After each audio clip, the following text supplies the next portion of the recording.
ஆரோக்கியமான குழந்தைகளே நாளைய இந்தியாவின் வலிமையான அடித்தளம் அப்படின்னே சொல்லலாம். குழந்தைகளின் வளர்ச்சியும் நல்வாழ்வின் பெற்றோர்களின் அக்கறையும் மிக முக்கியமானது அப்படின்றது ரொம்ப உண்மையான கருத்து. குழந்தை பருவத்தில் அடிக்கடி ஏற்படுற உடல் நல பிரச்சனைகள் ஒன்றான வயிற்றுப்போக்கு மற்றும் நீர் இழப்பு முக்கிய இடத்தை பெறுது அப்படின்னே நம்ம சொல்லலாம். பல பெற்றோர்கள் பார்த்தீங்க அப்படின்னா இதை சாதாரண வயிற்றுப்போக்கு தானே அப்படின்னு அலட்சியமாக எடுத்துக்குவாங்க. வயிற்றுப்போக்கின் காரணங்கள், அதனால் ஏற்படும் நீரிழப்பு, அதன் அறிகுறிகள், அதன் தடுப்பு முறைகள் மற்றும் சிகிச்சைகள் குறித்து தெரிந்து கொள்ள மிக அவசியமாக ஒன்றாகவே இருக்குது. இந்த முக்கியமான தலைப்பில் தெளிவான விளக்கங்களை வழங்குவதற்காக இன்று நம்மோடு இணைந்திருக்கிற மருத்துவர் யார் அப்படின்னா டாக்டர் இளவரசு அவர்கள், குழந்தை நல மருத்துவர்.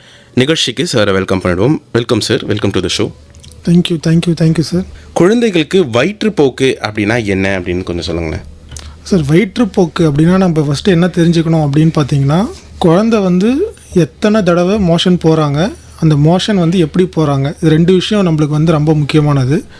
ஃபஸ்ட்டு குழந்தை வழக்கமாக போகிறதோட தண்ணியாக போவாங்க. Okay sir. குறைஞ்சது 3 இல்லை 3 தடவைக்கு மேலே 24 மணி நேரத்துக்கு 3 இல்லை 3 தடவைக்கு மேலே தண்ணியாக போகிறாங்க அப்படின்னா அது வயிற்றுப்போக்கு அப்படின்னு நம்ம எடுத்துக்கலாம். குழந்தைகளுக்கு வயிற்றுப்போக்கு ஏற்படுத்துறதுக்கான முக்கிய காரணங்கள் என்ன அப்படின்றத சொல்லுங்கள். குழந்தைகளுக்கு வயிற்றுப்போக்கு ஏற்படுறதுக்கு முக்கிய காரணம் அப்படின்னு பார்த்தீங்கன்னா, முதல் காரணமாக நம்ம தெரிஞ்சிக்க வேண்டியது வைரல் தொற்று, அப்புறம் பாக்டீரியா, அப்புறம் பேரசைட்னு சொல்கிற ஒட்டுண்ணிகள், அதுக்கப்புறம் குழந்தைகள் அன்றாட உணவு அசுத்தமாக இருக்கிறது, வெளியில் உணவு வாங்கி சாப்பிட்றது, இதுவுமே ஒரு பொதுவான காரணமாக நம்ம எடுத்துக்கலாம். இப்போ நீங்கள் 3 விஷயங்கள் சொன்னீங்க, பாக்டீரியா, பேரசைட்ஸ் அப்படின்னு சொல்லிட்டு. அதை பற்றி கொஞ்சம் தெளிவாக சொல்ல முடியுங்களா நேயர்களுக்கு? பொதுவாக பார்த்தீங்கன்னா இன்ஃபெக்ஷன் சொல்கிறோம்ல நம்ம, அதை தொற்று, அதனால தான் வயிற்றுப்போக்கு ஏற்படுது. அதில் காமனாக பார்த்தீங்கன்னா வைரல் வயிற்றுப்போக்கு. அதுக்கு அந்த ஆர்கனிசம் பேர் சொல்லணும்னா நம்ம இந்த ரோட்டா வைரஸ் சொல்லுவோம். அதுக்கு ஏற்கனவே நம்ம இந்திய தடுப்பூசி அதெல்லாம் சொட்டு மருந்தெல்லாம் இருக்குது. அதான் ஆனால் மோஸ்ட் காமன். ரெண்டாவது பாக்டீரியானா ஷிகல்லா. இப்போ எடுத்துக்கிட்டிங்கன்னா ரீசெண்டாக பார்த்தீங்கன்னா கேரளாவில் செய்திகளில் நீங்கள் பார்க்கலாம், இப்போ ஷிகல்லா அவுட் பிரேக் இருக்குது, அதனால் வயிற்றுப்போக்கு உயிரிழப்புகள் கூட அங்கே பதிவாயிட்ருக்கு. ஒட்டுண்ணிகள் ரொம்ப ரேர், பட் ஆனால் அதுவுமே காம்ப்ளிகேஷன்ஸ் வர்றதுக்கான வாய்ப்பு அதிகம். உணவு பழக்கங்கள் எல்லோரும் நம்ம தெரிஞ்சது தான். சரிங்களா? Okay sir. நேர்களே, நீங்களும் உங்கள் சந்தேகங்களை டாக்டர்கிட்ட கேட்கணும் அப்படின்னா நீங்கள் பண்ண வேண்டியது கால் பண்ணணும். கால் பண்ண வேண்டிய நம்பர்ஸ் என்ன அப்படின்னு பார்த்தீங்கன்னா 22711760 மற்றும் 22752330. வெளியூர் நேர்களாக இருந்தீங்க அப்படின்னா 0413 என்ற முன்குறியீட்டு என்ன மறக்காமல் சேர்த்து டயல் பண்ணுங்கள். தொடர்ந்து சார்கிட்ட பேசுவோம். சார், எந்த குழந்தைங்களுக்கு மிகவும் இது அதிகமாக பாதிக்கப்படுது அப்படின்றத பற்றி கொஞ்சம் சொல்லுங்கள். குழந்தைகள் பாதிக்கப்படுறதுன்னு அதிகமாக பார்த்தீங்கன்னா, இப்போ ஸ்கூல் போகிறாங்கல்ல, ஸ்கூல் போகிறாங்க, அப்படி இல்லைனா வெளியே ஏதாச்சும் நம்ம ஸ்கூலுக்கு முன்னாடி ப்ரீ ஸ்கூல் இந்த மாதிரி சேர்ப்போம். காமனான வயசு அப்படின்னு பார்த்தீங்கன்னா 6 மாதம். ஏன்னா 6 மாதத்துக்கு முன்னாடி குழந்தை மோஸ்ட்டாக எல்லாம் தாய்ப்பால் கொடுக்க போகிறோம்.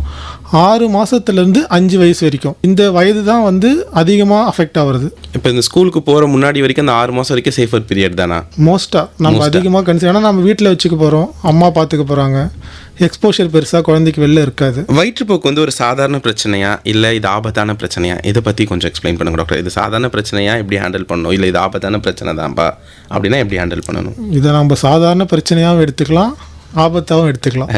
எதனால இது ரெண்டுத்தையுமே எப்படி எடுத்துக்கலாம் ஒரே டைம்? இப்போ நம்ம சாதாரண பிரச்சனை அப்படின்னா, இப்போ வைரல் எடுத்துக்கிட்டிங்கன்னா 1 or 2 days இருக்கும். நீங்கள் சொன்ன மாதிரி அந்த நீர் சத்து குறைபாடு இல்லை அப்படின்னா நார்மலாக இருக்கும் குழந்தை, அதுவாக சரியாயிடும். Okay sir. அதே நம்ம கேர்லெஸ்ஸாக எடுத்துக்கிட்டோம், குழந்தைய அப்படியே விட்டுட்டோம், 1 or 2 days டிலே பண்ணுறீங்க அப்படின்னா நீர் சத்து கம்மியாச்சுன்னா அது ரொம்ப ஆபத்து. பயப்பட வேண்டிய விஷயத்துக்கு பயப்படணும். Okay sir. சரி, இப்போ கோடை மற்றும் மழை காலங்களில் தான் வயிற்றுப்போக்கு அதிகரிக்கும் அப்படின்னு சொல்கிறாங்க இல்லையா? அதற்கான காரணங்கள் என்ன அப்படின்றத பற்றி சொல்லுங்கள். கண்டிப்பாக கோடை மழைக்காலம் பருவநிலை மாற்றம் மெயினாக முக்கியமாக. இப்போ கோடை காலம்னு எடுத்துக்கிட்டிங்கன்னா இந்த கிருமி தொற்று பரவல் அதிகமாக இருக்கும், ஃபஸ்ட்டு விஷயம். ரெண்டாவது பார்த்திங்கன்னா குழந்தைக்கு நம்ம இந்த ஜூஸு இந்த மாதிரிலாம் நிறையா வாங்கி தருவோம், வெளி தண்ணி, இந்த ஐஸ் வாட்டர் இந்த மாதிரி குடிக்கிறது ஒரு காரணம். அதுக்கப்புறம் உணவுப் பொருட்கள் சீக்கிரமாக கெட்டுடும். அப்போ நம்ம கெட்ட உணவு கொஞ்சம் குழந்தைங்களுக்கு வர்றதுக்கான இது அதிகம். அதுவே நீங்கள் மழைக்காலம்னு பார்த்துக்கிட்டிங்கன்னா அந்த வெள்ளம், இந்த இயற்கை பேரழிவு அந்த மாதிரிலாம் வரும்போது உங்களுக்கு இன்ஃபெக்ஷன் ரேட் அதிகமாகும். அந்த தண்ணி மிக்ஸ் ஆகிறது, கழிவு நீர் மிக்ஸ் ஆகிறது, அந்த இன்ஃபெக்ஷன்ஸ் அதிகமாக அதோட வீரியம் அதிகமாக இருக்கும். அதனால் 2 டைம்லேயும் அதிகமாக வரும். Okay sir. இப்போ நீர் இழப்பு என்றால் என்ன அப்படின்றத பற்றியும் கொஞ்சம் எக்ஸ்பிளைன் பண்ணுங்களேன். நீர் இழப்புனா நம்ம பொதுவாக எடுத்துக்கிட்டிங்கன்னா நம்ம உடம்பு பெரியவங்க சின்னவங்க யாராக இருந்தாலும் மோர் தென் 50%, 50% மேலே நீரால் ஆனது. அது குழந்தைகளுக்கு ரொம்ப அதிகமாகவே இருக்கும். பிறந்த குழந்தைங்கன்னு பார்த்தா 60 to 70%, 70% வரைக்குமே நீர். அப்படியே கொஞ்சம் கொஞ்சமாக எடுத்து மோர் தென் 50% நீரால் ஆனது. அந்த நீர் சத்து கம்மி ஆகுது அப்படின்னும் போது குழந்தைகளுக்கு அதான விளைவுகள் அதிகமாக இருக்கும். புரியுதுங்களா? அது எப்படின்னா கொஞ்சம் ஒரு சில கிளாசிஃபிகேஷன்ஸ்லாம் நம்ம சொல்கிறோம். கம்மியாக இருக்குது, அதிகமாக இருக்குது, ரொம்ப அதிகமாக இருக்குது. நீர் வெளியே போயிடுச்சு அப்படின்னா நம்மளுக்கு காம்ப்ளிகேஷன். ஏன்னா அது கூட உப்பு சத்தும் போகும். நீர் போகுது, அது கூட உப்பும் போகுதுன்னா நம்மளுக்கு வந்து அதுக்கான காம்ப்ளிகேஷன்ஸ் அதிகமாக இருக்கும் குழந்தைங்களுக்கு. இப்போ வயிற்றுப்போக்கால் குழந்தைங்களுக்கு எவ்வாறு நீரிழப்பு ஏற்படுதுன்னு கொஞ்சம் விலாவரியாக சொல்லுங்கள் டாக்டர். இப்போ வயிற்றுப்போக்கு நம்ம மெயினாக நான் ஃபஸ்ட்டு சொன்ன மாதிரி தண்ணியாக போகிறது. இப்போ அதிகமாக தண்ணி போகுது, நம்ம அதுக்கான தண்ணி குழந்தைக்கு கொடுக்கறது இல்லை. இல்லைனா அந்த அளவுக்கு தண்ணி குழந்தை குடிக்காது அப்படின்னா நீர் அதிகமாக வெளியே போகுது, ஆட்டோமேட்டிக்காக அது இழப்பு ஏற்படுது. சரிங்களா? அது கூட உப்பும் சேர்ந்து போகும் எப்போவுமே. அதனால் அது ரெண்டுமே போகிறதால உங்களுக்கு அந்த பாதிப்பு வந்து அதிகமாக இருக்கும். இப்போ குழந்தைங்களுக்கு வந்து நீரிழப்பு ஏற்படுது அப்படின்றத எப்படி வந்து பேரண்ட்ஸ் வந்து கண்காணிக்கலாம், இல்லை எப்படி அதை அவங்க தெரிஞ்சுக்கலாம் அப்படின்றத கொஞ்சம் டீட்டெயிலாக சொல்லலாம். முதல்ல நம்ம குழந்தைங்களை வந்து ரெகுலராக கண்காணிக்கணும். இப்போ அவங்க மோஷன் போகிறாங்க அப்படின்னா கூட யூஸ்வலாக நம்ம அக்கம்பெனி பண்ணுறது பெஸ்ட்டு. போகிறாங்க, தண்ணியாக போகிறாங்க, ஒரு நாளைக்கு ஒரு தடவை போகிறாங்கன்னா ஓகே. நான் ஃபர்ஸ்ட் சொன்ன மாதிரி ஒரு 3 தடவைக்கு மேலே தண்ணியாக போகிறாங்க அப்படின்னா நம்ம கொஞ்சம் குழந்தைய என்ன உற்று நோக்கணும். இப்போ அவங்களுக்கு வந்து முதல் விஷயம் வந்து அதிகமாக தாகம் எடுக்கும், குழந்தை அதிகமாக தண்ணி குடிப்பாங்க, தண்ணி குடிக்கிறதுக்கு தகுந்த யூரின் போக மாட்டாங்க. அதுக்கப்புறம் வாய் வந்து பார்த்திங்கன்னா வறட்சியாக இருக்கும். நம்ம எப்போவுமே நாக்கு அதெல்லாம் கொஞ்சம் வந்து ஈரப்பதமாக இருக்கும், ஆனால் அது வறட்சியாக இருக்குது. குழந்தை ஒரு மாதிரியாக சோர்வாக இருக்காங்க, சோர்ந்து படுத்துட்டு இருக்காங்க, நார்மலாக போகிறதாட யூரின் கம்மியாக போகிறாங்க. இந்த மாதிரி இருக்கும் பட்சத்தில் நாம் கொஞ்சம் எச்சரிக்கையாக இருக்கும். இப்போ நீரிழப்பினுடைய ஆரம்ப நிலை அறிகுறிகள்லாம் என்னென்ன? இந்த நிலை அறிகுறிகள்லாம் இதுதான் ஆரம்ப நிலை அறிகுறி, இல்லை இது நீரிழப்புடைய லாஸ்ட் ஸ்டேஜ் அப்படின்னா எப்படி எதை வச்சு கண்காணிக்கலாம்? இப்போ நம்ம ஆரம்ப நிலை நான் இப்போ நீங்கள் போன கேள்விக்கு நான் சொன்னேன்ல, ஆரம்ப நிலைனா இப்போ குழந்தை அதிகமாக தண்ணி குடிக்கும், ஒரு மாதிரி இரிட்டபிளாக இருக்கும். அதுவே வந்து அதிகமாகிடுச்சுன்னா குழந்தை தண்ணியை குடிக்காது, நீங்கள் கொடுத்தாலும் தண்ணி குடிக்காது. இப்போ வந்து நீர் வந்து உங்களுக்கு வெளியே அதிகமாக இழந்துடுச்சுன்னா தண்ணி குடிக்க மாட்டாங்க. அதுக்கப்புறம் ஒரு மாதிரி சோர்வாக படுத்துகிட்டே இருப்பாங்க, கை கால்லாம் சில்லுன்னு ஆகிடும். அப்படி இருந்துச்சுன்னா நம்ம உடனே யூரினே போக மாட்டாங்க. இப்போ காலையில் போகிறாங்கன்னா ஈவினிங் நைட் வரைக்கும் போக மாட்டாங்க. அந்த மாதிரி இருக்கும் பட்சத்தில் நான் உடனடியாக அருகாமையில் இருக்க மருத்துவமனைக்கு குழந்தைய கூட்டு போகிறது ரொம்ப அவசியம். இதுவே ஆரம்ப நிலை அறிகுறியும் இப்படி தான் இருக்கும், இல்லை லாஸ்ட் ஸ்டேஜ் ஆஃப் அறிகுறி? ஆரம்பத்தில் குழந்தை நிறைய தண்ணி குடிப்பாங்க, ஓகே. அதுக்கப்புறம் தண்ணி குடிக்கிறத நிறுத்திட்டாங்க, தண்ணியே குடிக்க மாட்டாங்க, ரொம்ப டல்லாக இருக்காங்க, கண்ணெல்லாம் உள்ளே போயிடுச்சு, யூரினே போக மாட்டாங்க ஒரு 12 ஹவர்ஸ்க்கு மேலேனா இது வந்து ரொம்ப நம்ம பயப்பட வேண்டிய விஷயம். இது 12 ஹவர்ஸ்க்கு மேலே போனாலே நம்ம யூரின் போல அப்படின்னா அந்த மாதிரினா அது ரொம்ப பயப்படக்கூட விஷயம். உடனே நம்ம பக்கத்தில் இருக்கிற மருத்துவமனையும் உடனடியாக அணுகி ஆகணும். இப்போ கடுமையான நீரிழிவு அறிகுறிகள் வந்து என்னன்னா யூரினே போக மாட்டாங்க, யூரின் போக மாட்டாங்க, ஒரு மாதிரியா சோர்வாகவே இருப்பாங்க, சுத்தமாக தண்ணி குடிக்க மாட்டாங்க, வயிற்றால போயிட்டே இருக்கும், வாந்தி எடுத்துகிட்டே இருப்பாங்க, ஆனால் தண்ணியை எடுத்துக்க மாட்டாங்க. ஸோ இதெல்லாம் வந்து கடுமையான அறிகுறிகளாக எடுத்துக்கலாம். ஓகே டாக்டர், இப்போ உலக அளவில் பார்த்தீங்க அப்படின்னா 5 வயதுக்கு உட்பட்ட குழந்தைகளுக்கு வந்து வயிற்றுப்போக்கால அதிகம் சொல்றாங்களே, அது உண்மைதானா? ஆமாம், உண்மைதான். அதாவது இப்போ இவ்வளோ டெவலப்மெண்ட் வந்துடுச்சு, உலக லெவலில் நம்ம வளர்ந்துட்டாலும் இன்னும் குழந்தைகளோட அண்டர் 5 மொர்டாலிட்டின்னு சொல்லுவாங்க, 5 வயதுக்கு உட்பட்ட குழந்தைகள் இறப்பு விகிதம் வந்து இன்னுமே நம்ம கிட்ட கொஞ்சம் இருக்குது. அதில் வந்து பொதுவானதுன்னு பார்த்தீங்கன்னா இந்த நிமோனியா காய்ச்சல்னு சொல்லுவாங்க, அது ஃபஸ்ட்டு. அதுக்கு அடுத்ததுன்னு பார்த்தீங்கன்னா இதுதான் இருக்குது நம்மளுக்கு. ரெண்டாவதாக பார்த்தீங்கன்னா ஒரு 10% அண்டர் 5 டெத்தில் வந்து கான்ட்ரிபியூட் பண்ணுறது வந்து நம்ம இந்த டீஹைட்ரேஷனால் நீர் இழப்புறதால வரதோட அந்த காரணத்தால் தான் குழந்தைகள் இறக்குறாங்க. நிகழ்ச்சியை கேட்டுட்டு இருக்கீங்க. நிகழ்ச்சியில் இன்னைக்கு பார்த்தீங்க அப்படின்னா டயேரியா அண்ட் டீஹைட்ரேஷன் பற்றி டாக்டர் இளவரசு அவர்கள் வந்து நம்மளுக்கு நிறைய விஷயங்களை தெளிவாகவே சொல்லிட்டு இருக்காரு. டாக்டர், இப்போ நம்ம லாஸ்ட்டாக பேசியிருந்தோம் இல்லையா, இந்த 5 வயது குழந்தைகளுக்கு பற்றி பேசிட்டு இருந்தோம், அதில் அது கொஞ்சம் டீட்டெயிலாக எக்ஸ்பிளைன் பண்ணுங்களேன். அவங்களுக்கு என்னென்னலாம் அந்த அறிகுறிகள், எப்படிலாம் அந்த டெத் ரேட்ஸ் வந்து வருது அப்படின்றத பற்றி. இப்போ வந்து குழந்தைகள் வந்து வயிற்றுப்போக்கு அதிகமாக இருக்குது, அதுக்கப்புறம் கூட வாந்தி எடுக்கிறாங்க. ஆனால் நம்ம வந்து அதை வந்து கொஞ்சம் கேர்லெஸ்ஸாக எடுத்துக்கிட்டோம் அப்படின்னீங்கன்னா அந்த டீஹைட்ரேஷன் சொல்கிறோம்ல, அது வந்து மாடரேட்லேருந்து சிவியர் ஆகிடும். அப்படி சிவியர் ஆகும் பட்சத்தில் வந்து நம்ம குழந்தைகளை ஒழுங்காக பராமரிக்கலைன்னா இப்போ பிபி கம்மியாக வருது, ஷாக்னு சொல்லுவாங்க, ரத்த ஓட்டம் கம்மியாக வருது, சம்டைம்ஸ் அதனால மூல பாதிப்பு கூட வரலாம். சரிங்களா? குழந்தைங்களுக்கு அந்த நொடிப்பு வருது, அந்த மாதிரி போயிட்டாங்க அப்படின்னா இறப்பு விகிதம் வந்து ரொம்ப அதிகமாக இருக்கும். இப்போ நம்ம இந்த வில்லேஜ் ஏரியாஸ்லாம் எடுத்துக்கிட்டிங்கன்னா ஹாஸ்பிட்டல்ஸ் கொஞ்சம் தூரமாக இருக்குது, அப்படின்லாம் எடுத்துக்கும் போது நம்ம வந்து மக்களிடையே விழிப்புணர்வு இருக்கிறது ரொம்ப அவசியம். எப்போவுமே இப்போ வந்து மருத்துவமனைக்கு தான் போய் ஆகணும் அப்படின்னு கிடையாது. ஏன்னா மருத்துவமனைக்கும் அவங்க இருக்கிற இடத்துக்கும் ஒரு 10, 20, 30 கிலோமீட்டர் கூட தூரமாக இருக்கலாம், அவங்க நடந்து போக வேண்டிய கட்டாயத்தில் இருக்கலாம். அந்த டைமில் குழந்தைய தூக்கிட்டு போகணும், குழந்தை நடக்க முடியாது அப்படின்னு இருக்கும்போது நம்ம வீட்டிலேயே வச்சுட்டு இனிஷியலாக அதாவது ஆரம்பத்தில் குழந்தைக்கு ஏதாவது உதவி பண்ண முடியுமா அப்படின்றத நம்ம யோசிக்கணும். இந்த மாதிரி இருக்குது, நம்மளால் ஹாஸ்பிட்டலுக்கு போக முடியல, குழந்தை ஓரளவுக்கு ஸ்டேபிளாக இருக்காங்க, வாய் வழியாக எடுத்துக்க முடியுது அப்படின்னா நம்ம வீட்டிலேயே ரெடி பண்ணுற ஓஆர்எஸ் இருக்குது. அதாவது இப்போ ஃபார் எக்ஸாம்பிள் எடுத்துக்கிட்டிங்கன்னா ஒரு 1 லிட்டர் வாட்டர் தண்ணி எடுத்துக்கிட்டிங்கன்னா நல்லா கொதிக்க வச்சு ஆற வச்ச தண்ணியில் ஒரு 1/2 டீஸ்பூன் உப்பு, ஒரு 5 to 6 டீஸ்பூன் சர்க்கரை, அதை மிக்ஸ் பண்ணி குழந்தைக்கு கொஞ்சம் கொஞ்சமாக கொடுக்கலாம். அதுக்கப்புறம் வீட்டில் நம்ம அன்றாடம் யூஸ் பண்ணுற அந்த சாப்பாடு வடிக்கிறோம்ல, கஞ்சி தண்ணின்னு சொல்லுவோம்ல, அந்த கஞ்சி நீர், அந்த தண்ணி அது வந்து நம்ம கொடுக்கலாம். இது மூலியமாகவே நம்ம வந்து ஓரளவுக்கு குழந்தைய வந்து அந்த நீர் சத்து குறைபாடுலேருந்து நம்ம காப்பாற்றலாம். இந்த விழிப்புணர்வு நம்மளுக்கு அவசியம். இப்போ வந்து வயிற்றுப்போக்கிற்கும் சாதாரண மலம் கழித்தலுக்கும் எப்படி வேறுபாடுகளை கண்டுபிடிக்கலாம் அப்படின்ற பெற்றோர்களுக்கு கொஞ்சம் சொல்லுங்கள். இப்போ வந்து குழந்தை வந்து டெய்லியும் போகிற மாதிரி அந்த ஒரு கன்சிஸ்டன்சிலே போகிறாங்க, ஆனால் ஒரு 4-5 தடவை போகிறாங்க அப்படின்னா நம்ம பயப்பட வேணாம். அது வந்து நார்மல். இப்போ குழந்தை அதிகமாக சாப்பிடுது அந்த மாதிரி ஒரு சில டைமில் ஆனால் நார்மலாக போகிறாங்க, ஆனால் ஒரு 4-5 தடவை போகிறாங்க அப்படின்னா மோஸ்ட்டாக அந்த நீர் சத்து குறைபாடு அதில் வராது. ஆனால் தண்ணியாக போகிறாங்க, ரொம்ப தண்ணியாக போகிறாங்க, அதிக அளவில் போகிறாங்க அப்படின்னா அந்த நேரத்தில் வந்து நம்ம கொஞ்சம் எச்சரிக்கையாக இருக்கணும். அதுதான் நார்மலாக இருக்கிறதுக்கும் இப்போ நம்மளுக்கு இந்த மாதிரி போகிறதுக்கும் வித்தியாசம். இன்னொன்று வந்து இப்போது தண்ணியாக போகிறது அதில் வந்து சளி கலந்தோ இல்லை ரத்தம் கலந்தோ போகுதா, அது வந்து முக்கியம். அப்படின்னா அது பாக்டீரியாவால் காரணமாக இருக்கலாம். அதுக்கு நம்ம வந்து இங்கிலீஷில் டிசென்ட்ரின்னு சொல்லுவோம். அதுவுமே நம்ம வந்து பார்க்கணும் குழந்தை எப்படி போகிறாங்க அப்படின்றது. அதுவுமே வந்து ட்ரீட்மெண்ட்டுக்கு ஒரு முக்கியமான ஒரு எவிடன்ஸாக நம்ம பார்க்குறோம். இப்போ வயிற்றுப்போக்கின் பொழுது சாதாரணமாக குடலில் என்னென்ன மாற்றங்கள்லாம் ஏற்படும் குழந்தைங்களுக்கு? இப்போ வயிற்றுப்போக்கால் இப்போ நீங்கள் அந்த குடலில் குழந்தைங்களுக்கு இருக்கிற அந்த வில்லஸ்ன்னு சொல்லுவோம், இன்டெஸ்டினல் வில்லஸ், அந்த அப்சார்ப்ஷன் பவர் இதெல்லாம் வந்து ரொம்ப கம்மியாயிடும். அதனால தான் வயிற்றுப்போக்கு அதிகமாக இருக்குது. அதுக்கு நம்ம வந்து ஒரு சில சத்து, இப்போ ஜிங்க் அந்த போல் சத்துக்கள்லாம் கொடுத்தீங்கன்னா அது ஃபியூச்சரில் குழந்தைக்கு வராமல் இருக்கிறதுக்கு கொஞ்சம் ஹெல்ப்ஃபுல்லாக இருக்கும். இப்போ நீங்கள் முன்னாடியே சொன்ன மாதிரி தான் டாக்டர், ஒரு குழந்தை வந்து எத்தனை முறை மலம் கழிச்சாங்க அப்படின்னா அதை நம்ம வயிற்றுப்போக்காக எடுத்துக்கலாம். இப்போ நீங்கள் நார்மலாக சொன்னீங்க சாப்பிடும்பொழுது நிறைய சாப்பிட்டாங்கன்னா நிறைய போவாங்க அப்படின்னு சொன்னீங்க இல்லையா? சரி, இப்போ இல்லை யூஸ்வலாக உங்களுக்கு டயரியா இருக்கு ஆனால் நிறைய டைம் போகிறாங்கன்னா எத்தனை முறையை வந்து அதை நம்ம கன்சிடர்? 24 மணி நேரத்தில் 3 தடவைக்கு மேலே தண்ணியாக போனால் 24 மணி நேரத்துக்குள்ள 3 தடவைக்கு மேலே 3 தடவைக்கு மேலே அப்படின்னு எடுத்தாங்கன்னா அதை நம்ம வந்து வயிற்றுப்போக்கு அப்படின்னு கன்சிடர் பண்ணிக்கலாம். ஓகே டாக்டர், இப்போ நம்ம வந்து நீங்கள் ஆல்ரெடி முன்னாடி சொல்ல மாதிரி தான் குழந்தைங்களுக்கு வயிற்றுப்போக்கு ஏற்பட்டால் பெற்றோர் முதல்ல என்ன செய்ய வேணும் அப்படின்னு சொல்லுங்கள். பெற்றோர் முதல்ல அதான் நம்ம வீட்லேயே ஃபஸ்ட்டு வந்து ஓஆர்எஸ் இருந்துச்சுன்னா நல்ல விஷயம். பக்கத்துலேயே நம்மளுக்கு மருத்துவமனையோ இல்லை ஃபார்மசி ஏதாவது இருந்துச்சு அப்படின்னா அந்த ஓஆர்எஸ் பேக்கெட்னு ஒன்று இருக்கும்.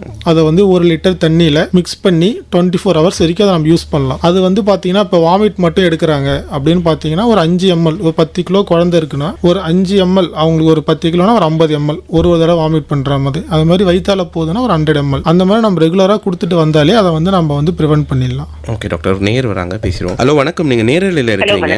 வணக்கம். வேலூர் மாவட்டம் கட்படியில் இருந்து சந்திரசேகர் பேசுறேன். வணக்கம் டாக்டர். இந்த வயிற்றுப்போக்கு அப்படிங்கிறது ஒரு மனுஷனுக்கு ஏற்படுதுன்னா அந்த வயிற்றுப்போக்கு எவ்வளவு நாள் கழிச்சு சரியாகும்?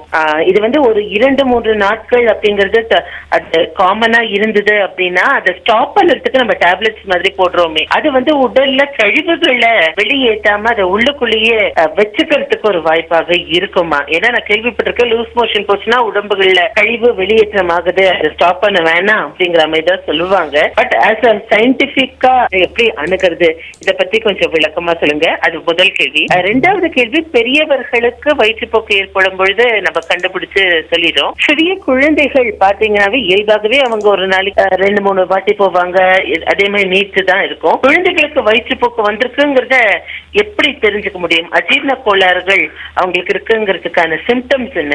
எனக்கு இதை பத்தியும் கொஞ்சம் விளக்கமா சொல்லுங்க டாக்டர். நான் ரேடியோல கேட்டுக்கிறேன். நீங்க கேட்ட முதல் கேள்வி, அதாவது வந்து இப்ப லூஸ் மோஷன் போகுது குழந்தைக்கு வயிற்றால போகும்போது அதை தடுக்கிறதுக்கு நம்ம வந்து ஏதாவது மருந்து இல்ல மாத்திரை அந்த மாதிரி ஏதாவது தரலாமா அப்படின்னு கேட்டிருக்கீங்க. நம்ம யூஸ்வலா வந்து இப்ப குழந்தைகளுக்கு அது மாதிரிலாம் எதுவும் தர்றதில்லை. நார்மலா பாத்தீங்கன்னா ஒரு டயரியா, ஒரு நார்மல் எபிசோட்னா நம்ம ஒரு 7 நாள் வரைக்கும் கூட வெயிட் பண்ணலாம், அதனால எந்த தப்பும் இல்லை. அதுக்கு மேல போறாங்க அப்படின்னா தான் நம்ம மற்றபடி வேற ஏதாச்சும் காரணங்கள் இருக்கா அப்படின்றத நம்ம வந்து யோசிக்கணும். வயிற்றுப்போக்கை தடுக்கிறதுக்கான மருந்து நம்ம ரெக்கமெண்ட் பண்றது இல்லை. அப்படியே நம்ம கொடுக்கறது வந்து வயிற்றுப்போக்கால வர காம்ப்ளிகேஷன்ஸை தடுக்கிறதுக்கு தான். அது வந்து ஆட்டோமேட்டிக்காக அதுவே ஸ்டாப் ஆகிடும். அதனால மாத்திரை நம்ம வந்து ப்ரிஃபரன்ஸ் பண்ணுறது கிடையாது. அதுக்கப்புறம் நீங்கள் கேட்ட 2வது கேள்வி, இப்போ பெரியவங்களுக்கு வந்து நாம் சொல்லிடலாம், கண்டுபிடிச்சிடலாம், குழந்தைங்களுக்கு என்ன பண்ணுறது அப்படின்னு கேட்டிருக்கீங்க. குழந்தைங்க வந்து மோஸ்ட்டாக போகிறாங்க அப்படின்னா இந்த காலத்தில் குழந்தைங்க நம்மளோட விவரமாகவே இருக்காங்கன்னு நான் வேணா சொல்கிறேன். அவங்களே வந்து சொல்லுவாங்க இது மாதிரி போகுது அப்படின்னு சொல்லிட்டு. பேச தெரியாத குழந்தைகள், அதாவது பேசக்கூடிய வயதில் இல்லாத குழந்தைகள்லாம் மோஸ்ட்டாக நாம தான் பார்த்துக்க போகிறோம். அதனால அதுவும் ஈஸியாக கண்டுபிடிச்சிடலாம். சரி, குழந்தைகள் வந்து மோஷன் போகிறத நம்மளால பார்க்க முடியல அப்படின்ற பட்சத்தில் நான் ஃபர்ஸ்டே சொன்ன மாதிரி உங்களுக்கு வந்து குழந்தை வந்து பார்த்தா ரொம்ப டயர்டாக இருப்பாங்க. இது பாக்டீரியல் இன்ஃபெக்ஷனால் வருது அப்படின்னா கண்டிப்பாக ஜுரம் இருக்கும். ஜுரம் இருந்துச்சுன்னா நம்ம பார்க்க போகிறோம். அதுக்கப்புறம் மோஷன் போகிற பிளட் இருக்கா இல்லையா, அது அவங்க போகிறத நம்ம பார்த்தா அதுலேருந்து தெரிஞ்சுக்கலாம். மெயினாக டீஹைட்ரேஷன் சைன்ஸ் நான் ஃபஸ்ட்டே சொன்ன மாதிரி அந்த கண்ணில் நம்ம கண்ணு வந்து உள்ளே போன மாதிரி இருக்கிறது, ரொம்ப டல்லாக இருக்காங்க, யூரின் போக மாட்டுறாங்க, வயிற்று உப்பசமாக இருக்குது, வயிறு வலிச்சு போகிறது, இந்த மாதிரி குழந்தைங்களே சொல்லுவாங்க. அதை வச்சு நம்ம கண்டுபிடிச்சிக்கலாம். ஓகே டாக்டர், சூப்பராக சொன்னீங்க. டாக்டர், இப்போ நம்ம லாஸ்ட்டாக பேசிட்டு இருந்தோம் இல்லையா, வீட்டிலே என்னென்ன பராமரிப்பு, ஓஆர்எஸ் பற்றி சொல்லியிருந்தீங்க. இந்த ஓஆர்எஸ் எப்போ கொடுக்க ஸ்டார்ட் பண்ணணுன்றதை சொல்லுங்கள் டாக்டர். இப்போ ஒரு தடவையே போயிட்டாங்க அப்படின்னா ஒரு தடவைலேருந்தே கொடுக்க ஆரம்பிச்சிடலாமா, இல்லை ஒரு 2-3 தடவைக்கு அப்புறம் கொடுக்கலாமா அப்படின்றத பற்றி கொஞ்சம் சொல்லுங்கள். 3 தடவைக்கு மேலே ஒரு நாளில் போனால் தான் நம்ம வந்து வயிற்றுப்போக்காவே எடுத்துக்கிறோம். ஓகே.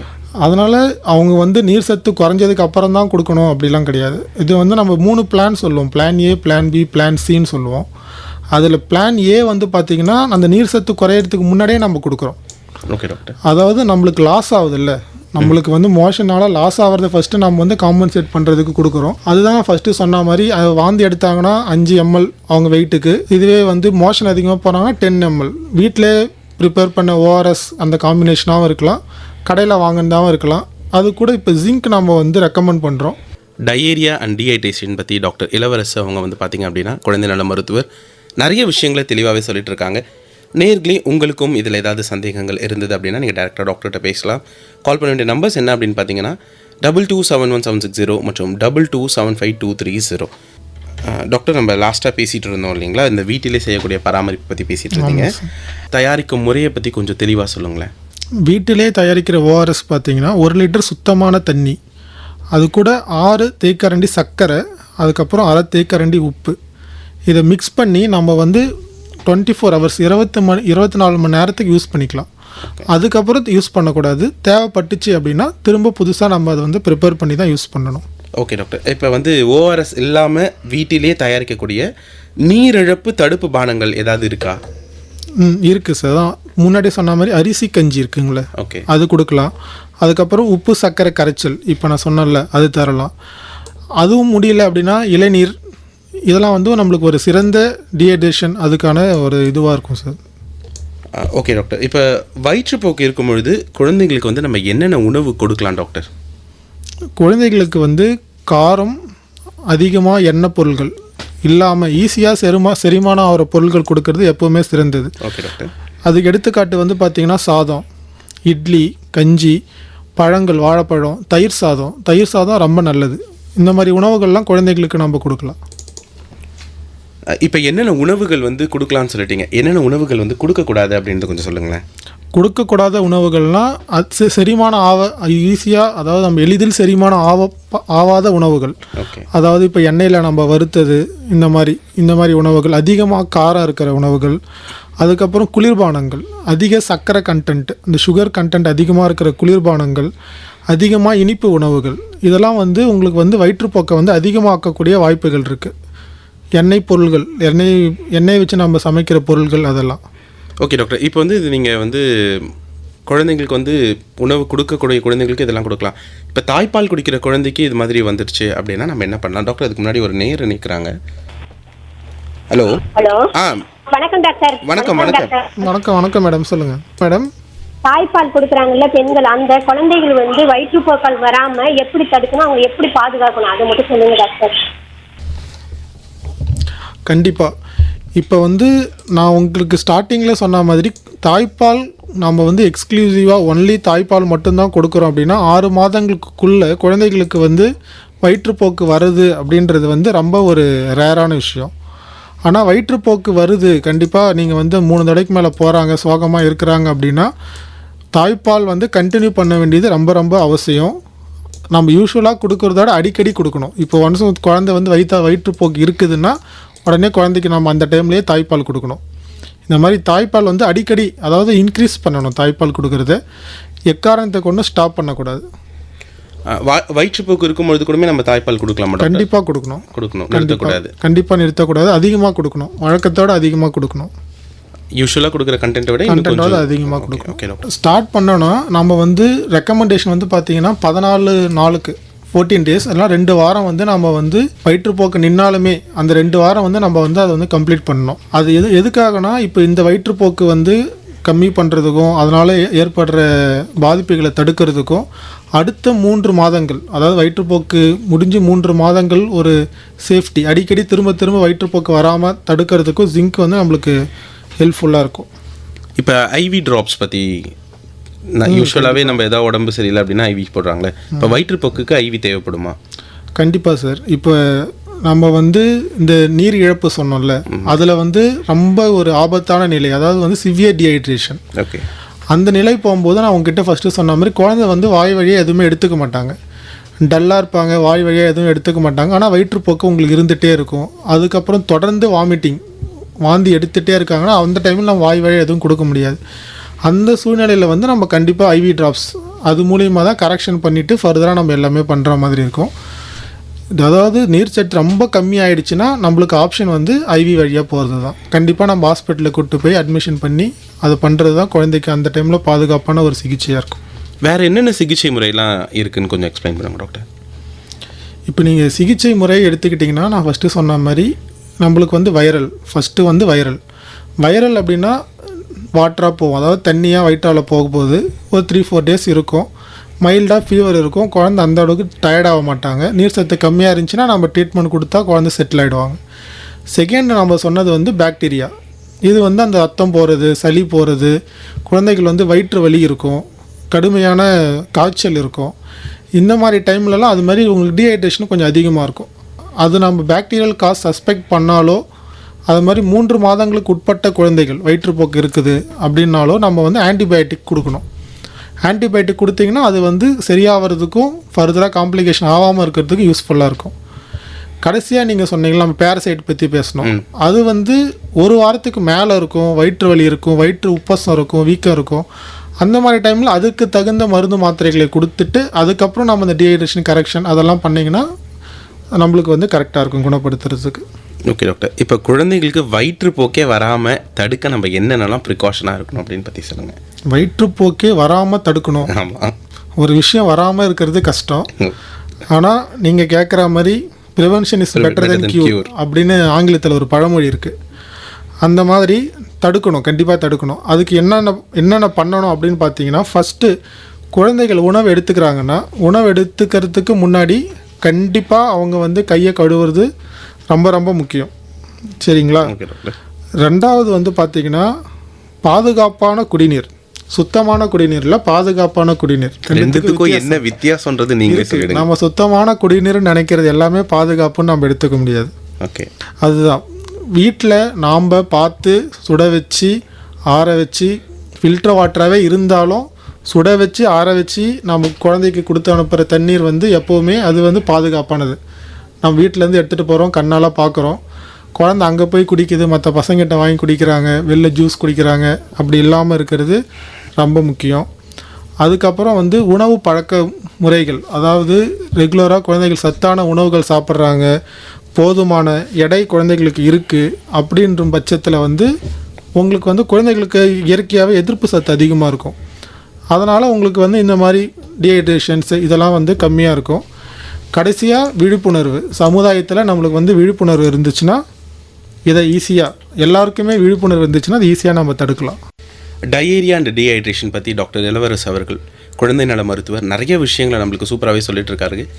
டாக்டர், நம்ம நிகழ்ச்சியில் லாஸ்ட்டாக பேசிகிட்டு இருந்தோம் வந்து தடுப்பு முறைகள் பற்றி பேசிகிட்டு இருந்தோம் இல்லையா? அதில் நீங்கள் வந்து கைகளை சுத்தமாக கழுவுவதுடைய முக்கியத்துவம் என்ன அப்படின்றத கொஞ்சம் சொல்லுங்களேன். கைகளை சுத்தமாக கழுவுறது அப்படின்னு பார்த்தீங்கன்னா இது வந்து நம்ம சாப்பிட்ற குழந்தைகள் மட்டும் இல்லை. இப்போ குழந்தைகள் விளையாடிட்டு இருப்பாங்கல்ல, அவங்க கையை அங்கே கீழே வைப்பாங்க. நீங்கள் பெரும்பாலும் குழந்தைகள் வந்து பார்த்தீங்கன்னா அங்கங்கே கையை வச்சுட்டு கையை எடுத்து வாயில் வைப்பாங்க. அதுவே வந்து ஒரு முக்கிய காரணமாக இருக்கும். இந்த குழந்தைகள் 6 மாதம் ஒரு வருஷத்துக்கு உள்ளே இருக்கிற குழந்தைகளுக்கு வயிற்றுப்போக்கு வர்றதுக்கு அது ஒரு முக்கியமான காரணமாக இருக்கும். அந்த மாதிரி டைமில் நம்ம வந்து அப்பப்போ ஃப்ரீக்வெண்ட்டாக குழந்தைகள் விளையாடுற பொருளையும் கழுவணும், அதே டைமில் கையை கழுவுறதும் வந்து ரொம்ப இம்பார்ட்டன்ட். அப்புறம் உணவுகள் அந்த குழந்தைகளை எடுத்து சாப்பிட்றாங்கல்ல, அந்த அளவுக்கு வளர்ந்த குழந்தைகளுக்கு வந்து சாப்பிட்றதுக்கு முன்னாடி கண்டிப்பாக கை கழுவுறதை வந்து நம்ம வந்து இன்சிஸ்ட் பண்ணி கம்பல் பண்ணி அவங்களுக்கு சொல்லணும். சரிங்களா? அது முடிஞ்ச வரைக்கும் நம்ம இந்த சோப்பு வச்சு வாஷ் பண்ணுறது எப்போவுமே பெட்டராக இருக்கும். வெறும் தண்ணியில் மட்டும் வாஷ் பண்ணாமல் இந்த சோப்பு அந்த மாதிரி ஏதாச்சும் இருந்துச்சுன்னா கிருமிகள் கம்மியாகிறதுக்கான வாய்ப்புகள் இன்னும் கொஞ்சம் அதிகமாக இருக்கும்.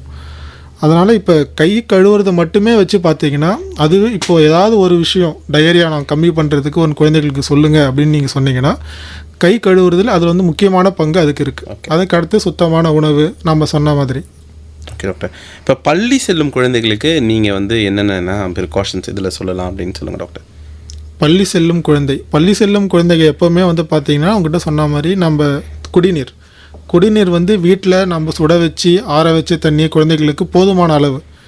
குழந்தைகளுக்கு வந்து நம்ம எப்பவும் இப்போ ஒரு 1 லிட்டர் கொடுத்து அனுப்புகிறோன்னா இப்போ இந்த வெயில் காலம் அதிகமாக வேர்க்கும் கூட கொஞ்சம் கொடுத்து அனுப்பணும். ஏன்னா குழந்தைகள் அதை குடிச்சிட்டு மீதி தாகம் எடுத்துச்சு அப்படின்னா வெளியில் குடிப்பாங்க. அதனால் ஃபஸ்ட்டு விஷயம் பாதுகாப்பான குடிநீர். ரெண்டாவது சுத்தமான உணவு.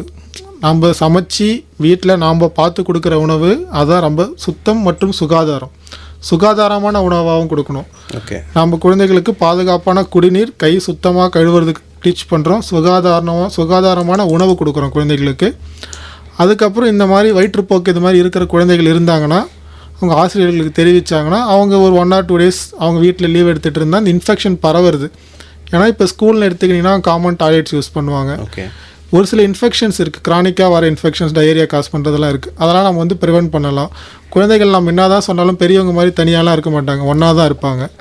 அதனால் இன்ஃபெக்ஷனாக இருக்கிற குழந்தைகள் கொஞ்சம் வீட்டில் அதிகமாக காய்ச்சல் ஜுரம் இருக்கிறவங்க வீட்டில் இருக்கிறது நல்லது. அதுக்கப்புறம் ஸ்கூலை சுற்றி இருக்கிற சுகாதாரம் இல்லாத கடைகள் இந்த விற்கிறது, அது குழந்தைகள் வாங்கிறது நம்ம தவிர்க்க முடியாது.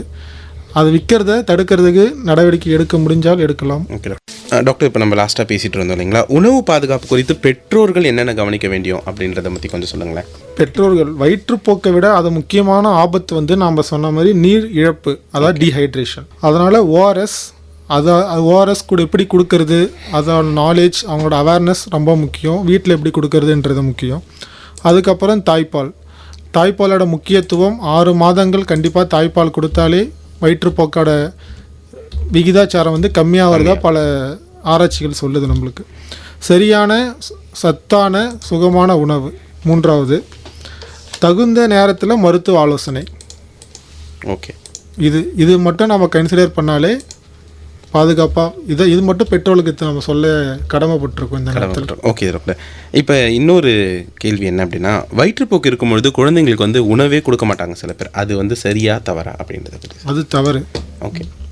உடம்பு சரியில்லை எதுவாக இருந்தாலும் உணவை வந்து நம்ம நிறுத்தவே கூடாது. ஓகே. அதாவது சரியான உணவு கொடுக்கணும், உணவே கொடுக்கக்கூடாதுன்றது வந்து சரி கிடையாது. ஓகே. சரியான உணவு சரியான டைமில் கொடுத்தா சரியாயிடும். சரியான உணவு சரியான டைமில் கொடுத்தா சரியாயிடும். சூப்பராக சொன்னீங்க டாக்டர். சில பேருடைய மென்டாலிட்டி பார்த்திங்க அப்படின்னா வயிற்றுப்போக்கு வந்து தானாகவே சரியாயிடணும் சில பேர் இருப்பாங்க. அவங்களுக்கு என்னென்னலாம் நீங்கள் சொல்ல விருப்பப்படுறீங்க? நம்ம அந்த 3ஆக பிரிச்சோம்ல, வைரல், பாக்டீரியல்.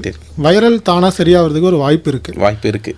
இருந்தாலுமே நம்ம கேர்லெஸ்ஸாக எடுத்துக்கூடாது. நம்ம அந்த வீட்டில் கொடுக்குற அந்த கஞ்சி தண்ணி, இந்த வீட்டில் நம்ம ப்ரிப்பேர் பண்ணுற ஓஆர்எஸ் இது கொடுத்தீங்கன்னா குழந்தை ஃப்ரெஷ்ஷாகவே இருப்பாங்க. அது ஒரு 2 days இதுவாகிடுச்சுன்னா பிரச்சனை இருக்காது. நம்ம அதுவாக சரியாயிடும் அப்படின்னு விட்டுட்டு ஒரு 2 days அந்த வயிற்றுப்போக்கு அதிகமாக இருந்துச்சுன்னா நீர் சத்து கம்மியாகிறதுக்கும் ஃபர்தராக அதுவான காம்ப்ளிகேஷன் குழந்தை போகிறதுக்கும் சான்ஸ் இருக்குது. அதனால் இப்போ அந்த ஓஆர்எஸ் கொடுக்கறதால நம்மளுக்கு எந்த பாதிப்பும் ஆக போகிறதில்ல. அதனால் கண்டிப்பாக கொடுக்கணும். கொடுக்காமல் இருக்கிறதால பாதிப்புகள் அதிகமாக இருக்குது. சரிங்களா? அதனால் கண்டிப்பாக அது சீரியஸான விஷயமா எடுத்துக்கிட்டு நம்ம நீர் சத்து கம்மியாக இல்லைனாலும் அது கொடுக்கறதுல தவறு கிடையாது. Okay doctor. இப்போ சில குழந்தைகளுக்கெல்லாம் பார்த்திங்க அப்படின்னா அடிக்கடி வயிற்றுப்போக்கு ஏற்படும். அதுக்கு என்ன காரணமாக இருக்கும் அப்படின்னு கொஞ்சம் சொல்லுங்கள். அடிக்கடி வயிற்றுப்போக்கு ஏற்படுது அப்படின்னா ஃபஸ்ட்டு விஷயம் வந்து பார்த்திங்கன்னா அவங்களுக்கு நீங்கள் நல்லா பார்த்தீங்கன்னா 6 மாதம் தாய்ப்பால் கொடுத்துருக்க மாட்டாங்க. Okay doctor. அவங்க வேறு சில விஷயங்கள் அது இருக்கலாம். குழந்தைகளுக்கு இயற்கையாகவே அந்த எதிர்ப்பு சத்துன்னு சொல்லுவோம்ல, அது குறைபாடு இருக்கலாம். ஒழுங்கான உணவு முறை கொடுக்காததால் குழந்தைகளுக்கு எதிர்ப்பு சத்து கம்மியாக இருக்கிறது. குழந்தைகள் அவங்களுக்கு வயசுக்கு தகுந்த வெயிட் இருக்காது, வெயிட் கம்மியாக இருக்கிறது. அதனால் அவங்களுக்கு ஒரு சில மைக்ரோ நியூட்ரிஷன்ஸ், ஜிங்க், மற்ற சத்துக்கள்லாம் இருக்குல்ல, அதெல்லாம் குறைபாடு இருக்கிறதால அவங்களுக்கு வயிற்றுப்போக்கு அதிகமாக இருக்கும். Okay doctor. சார் இது மட்டும்தான் காரணமா இல்லை சில பேர் வந்து இந்த திறந்த வெளியில் மலம் கழிக்கிறதுனால வரும்னு சொல்கிறாங்களே, அது உண்மைதானா? திறந்த வெளியில் இப்போ பாதிக்கப்பட்டவங்க திறந்த வெளியில் மலம் கழிக்கும் போது இப்போ அடுத்தது அங்கே ஒருத்தவங்க போகிறாங்க அப்படின்னா அவங்களுக்கு இன்ஃபெக்ஷன் பரவுறதுக்கான ஒரு சான்ஸ் இருக்குது. ஆனால் இப்போ நம்ம இதில் அது ரொம்ப கம்மியாக ஆயிடுச்சு. ஓகே. நான் சொன்ன மாதிரி இப்போ ஸ்கூல்ஸ் அந்த மாதிரி இடத்துல காமன் டாய்லெட், காமன் பாத்ரூம் இருக்கும் பட்சத்தில் அந்த பாதிப்புகள் பரவுறதுக்கான வாய்ப்பு இருக்குது. இருக்கு. Okay doctor. இப்போ வந்து பெற்றோர்கள் பொதுவாக என்னென்ன தவறுகள் இந்த டயரியா டைம்லையும் இல்லை டீஹைட்ரேஷன் டைம்லையும் செய்கிறாங்க, ஒரு மருத்துவராக நீங்கள் அவங்களுக்கு கொடுக்க வேண்டிய ஆலோசனைகள்? பெற்றோர்கள் செய்யும் தவறு அப்படின்னு பார்த்தீங்கன்னா, ஃபஸ்ட்டு தவறு வந்து அந்த ஓஆர்எஸ் ஜூஸ்ன்னு ஒன்று சொல்லுவாங்கல்ல. Okay sir. இப்போ நம்மளுக்கு அது ஈஸியாக இருக்கும், குழந்தை வந்து எடுத்த உடனே டக்குன்னு குடிச்சிருவாங்க. ஓகே. அது என்ன பிரச்சனை உங்களுக்குன்னா, இப்போ நார்மலாக ஒரு நார்மல் டீஹைட்ரேஷனில் இருக்கிற குழந்தை, ஒரு மினிமலாக ப்ராப்ளம் இருக்கிற குழந்தை குடிக்கிறதால பிரச்சனை இல்லை. ஆனால் அதில் சர்க்கரை அதிகமாக இருக்கும், சுகர் கண்டென்ட் அதிகமாக இருக்கிறதால அந்த ஜூஸே வந்து உங்களுக்கு வயிற்றுப்போக்கு இன்னும் அதிகமாக்கிறதுக்கான ஒரு வாய்ப்பு இருக்குது. ஓகே. அப்போ நீங்கள் அதை கொடுக்கறதால நார்மலாக இருக்கிற குழந்தையுமே நாம் வந்து கொஞ்சம் சிக்காக்கிறதுக்கான ஒரு சான்ஸ். அது வந்து இப்போ பொதுவாக இன்னுமே பல அவேர்னஸ் இருந்தாலும், அரசாங்கம் பல மாற்றங்கள் செஞ்சாலுமே இன்னுமே அந்த ஜூஸ் விற்றுட்டு தான் இருக்கிறாங்க. நம்ம மக்களும் அதை ப்ரிஃபர் பண்ணி வாங்கி குழந்தைகளுக்கு கொடுத்துட்டு தான் இருக்கிறாங்க. ஓகே. அதை அவாய்ட் பண்ணுறது பெஸ்ட்டாக இருக்கும்னு எனக்கு ஐடியா. நிகழ்ச்சி நிறைவாக பெற்றோர்களுக்கு நீங்கள் ஒரு மருத்துவராக இந்த டைமில் இதெல்லாம் செய்யக்கூடாது பண்ணக்கூடாதுன்னு நிறையாவே சொல்லிட்டீங்க. ஷார்ட் அண்ட் ஸ்வீட்டாக நீங்கள் சொல்ல வேண்டிய விஷயம், ஒரு ஆலோசனையாக என்ன சொல்கிறீங்க? கடைசி ஆலோசனையாக நம்ம என்ன சொல்கிறோன்னா, முதல் 6 மாதம் கட்டாயமாக தாய்ப்பால். Okay doctor. சரிங்களா? ரெண்டாவது, இதை தடுக்கிறதுக்கான வேக்சின், அது ரோட்டா வைரஸ் சொல்லுவோம். ரோட்டா வைரஸ் வேக்சின் கவர்மெண்ட் எல்லாம் தராங்க, அதை கண்டிப்பாக எல்லாம் எடுத்துக்கணும். அதுக்கப்புறம் கை கழுவும் பழக்கம் குழந்தைகளுக்கு, அதை வந்து நம்ம அன்றாட வாழ்க்கையில் அதை ஒரு நார்மலைஸ் பண்ணணும். அதுக்கப்புறம் பாதுகாப்பான குடிநீர், சுகாதாரமான சுத்தமான சுகமான உணவு, தென் வயிற்றுப்போக்கு ஏற்பட்டவுடன் ஓஆர்எஸ் மற்றும் ஜிங்க். இதுக்கான அவேர்னஸ் இப்போ எல்லா இடத்துலையுமே, நம்ம பிஹெச்சி எல்லா இடத்துலையுமே கிடைக்கிது. வீட்லேயுமே ஒரு பேக்கெட் வாங்கி வச்சுக்கலாம், ஃப்ரீ ஆஃப் காஸ்ட்டில் தான் தராங்க. இதெல்லாமே நம்மளுக்கு தெரிஞ்சிச்சு அப்படின்னா நம்ம நாட்டில் எதிர்காலத்தில் அண்டர் 5 டெத் கம்மியாகிறதில்ல, கம்மி பண்ணுறது நம்ம கடமை நம்ம கையில் இருக்குது. அதனால் சுத்தமான உணவு, சுகாதாரமான தண்ணீர், அரசாங்கம் சொல்கிற வேக்சின்ஸ், இது தடுப்பு முறை, இதெல்லாம் நம்ம பண்ணணும். உணவு முறை முடிஞ்ச வரைக்கும் குழந்தைகளுக்கு நம்ம வீட்டிலேயே உணவு செஞ்சு கொடுக்கறது பெஸ்ட்டாக இருக்கும். வெளியில் உணவு குழந்தைகளே கேட்டாலும் முடிஞ்ச வரைக்கும் தவிர்த்துறது நம்மளுக்கு ரொம்ப நல்லதாக இருக்கும். ஃப்யூச்சரில் நம்ம ஹாஸ்பிட்டலுக்கு செலவு பண்ணுறது கம்மியாகும். ஓகே டாக்டர், இன்றைக்கி நிகழ்ச்சியில் நிறைய விஷயங்களை எங்களோட பகிர்ந்துக்கிட்டீங்க, நிறைய ஆலோசனைகளை கொடுத்தீங்க. நிகழ்ச்சியில் இணைந்தமைக்கு நன்றி டாக்டர். நன்றி சார்.